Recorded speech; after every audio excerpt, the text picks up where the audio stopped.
O Além da Lei é um podcast da professora Silvia Zago que trata dos desafios e demandas do universo jurídico que vão muito além da lei. Portanto, não percam nenhum episódio, compartilhem e escutam para que possamos aprimorar aqui através da nossa Escola Superior de Advocacia temas que vão muito além da lei. Olá, eu sou Eric Chiconelli Gomes e este é o podcast Entre Linhas e Leis, Leituras para Pensar o Mundo. No episódio de hoje, quero conversar com você sobre uma obra que nos obriga a repensar as bases do que chamamos de justiça e legalidade. Estou falando de Fontamara, romance escrito por Inácio Siloni e publicado originalmente em 1933, durante os anos mais duros do regime fascista italiano.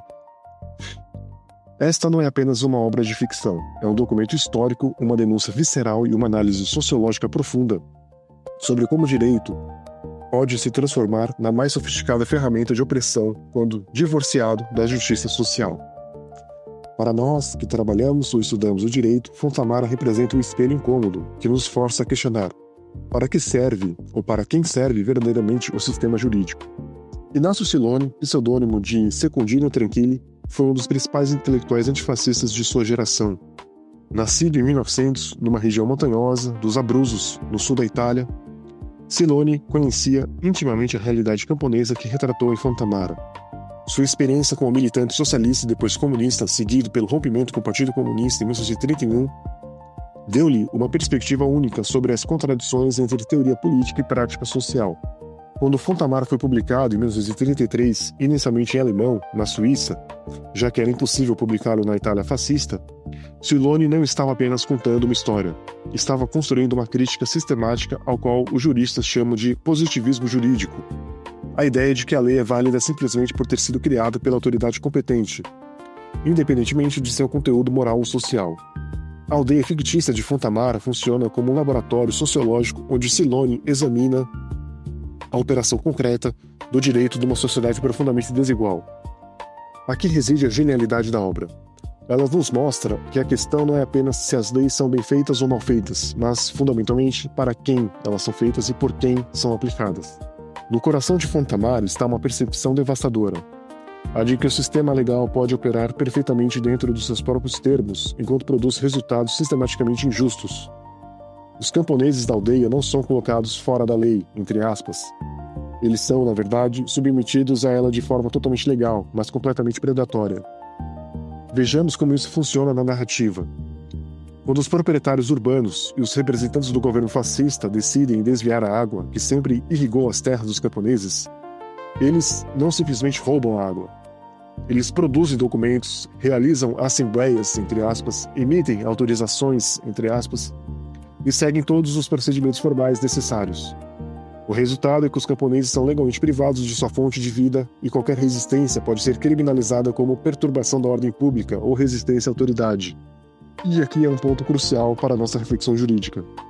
Fontamara nos mostra que a legalidade formal pode coexistir perfeitamente com a injustiça substantiva. Mais do que isso, a forma legal pode ser precisamente o que dá legitimidade aparente à injustiça, tornando-a mais difícil de combater. Quando os camponeses tentam compreender o que está acontecendo, descobrem que estão perdidos no labirinto de termos técnicos, procedimentos burocráticos e hierarquias institucionais que eles não conseguem decifrar. Isso não é acidental, é estrutural. O direito moderno, com sua linguagem judicializada e seus rituais complexos, funciona também como um mecanismo de exclusão para os não iniciados. Um dos aspectos mais brilhantes de Fontamara é como Siloni desmascara o fetichismo da forma legal.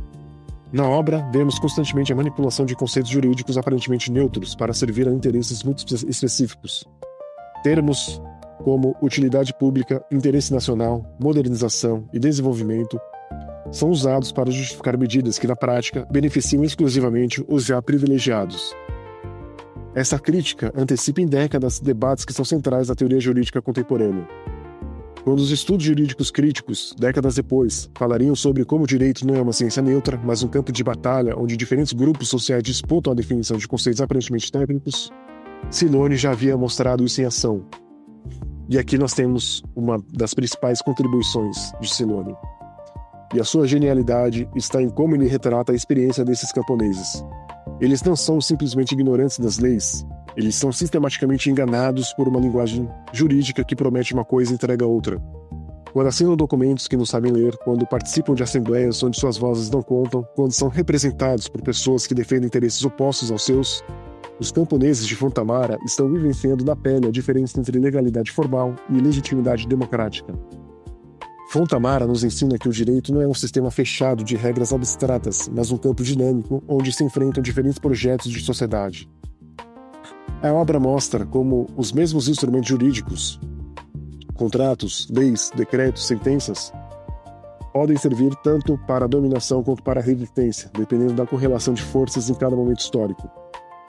Um dos momentos mais poderosos do romance é quando os camponeses começam a desenvolver o que poderiam chamar de consciência jurídica crítica.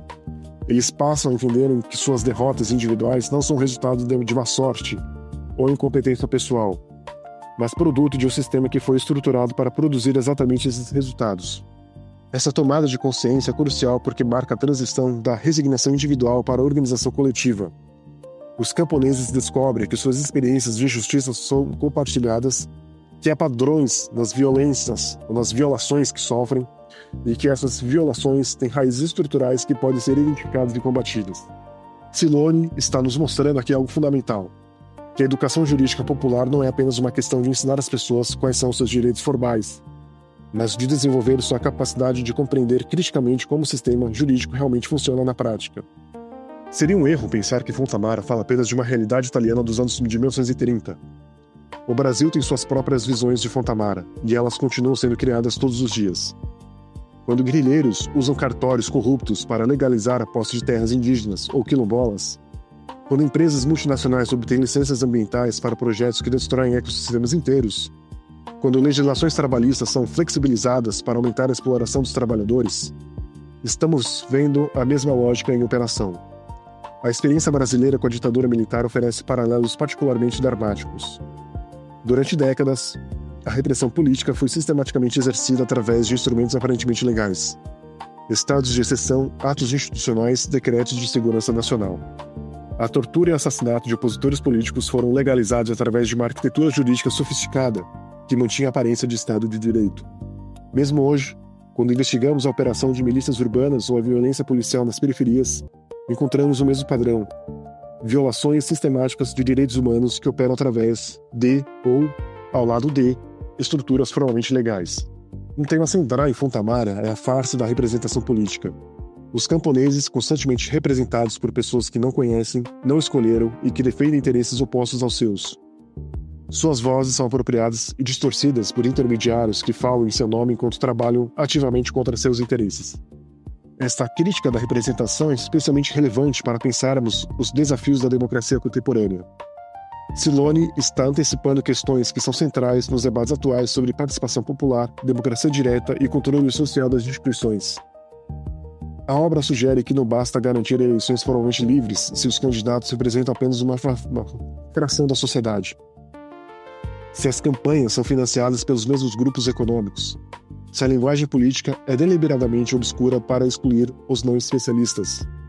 Uma democracia substancial exige que os grupos subalternos tenham não apenas o direito formal de participar, mas os meios reais de fazer suas vozes serem ouvidas e suas necessidades atendidas. Para estudantes e profissionais do direito, Fonta Mara oferece lições que raramente encontramos nos manuais tradicionais. A obra nos lembra que toda norma jurídica tem uma história que emerge de conflitos sociais específicos e serve a interesses que nem sempre são explicitados. Silone nos ensina a fazer perguntas certas: quem escreve as leis, quem as interpreta, quem se beneficia de sua aplicação, quem arca seus custos. Essas questões, aparentemente simples, são fundamentais para uma prática jurídica que aspire à justiça social. A obra também nos alerta contra a ilusão da neutralidade técnica. O direito não é uma ciência exata onde questões sociais complexas podem ser resolvidas através da simples aplicação de fórmulas abstratas. Toda decisão jurídica importante envolve escolhas políticas, e é melhor que essas escolhas sejam feitas conscientemente, com clareza sobre seus impactos sociais, do que inconscientemente, sob a ilusão da objetividade técnica. Apesar de seu tom frequentemente trágico, Fonta Mara não é uma obra pessimista.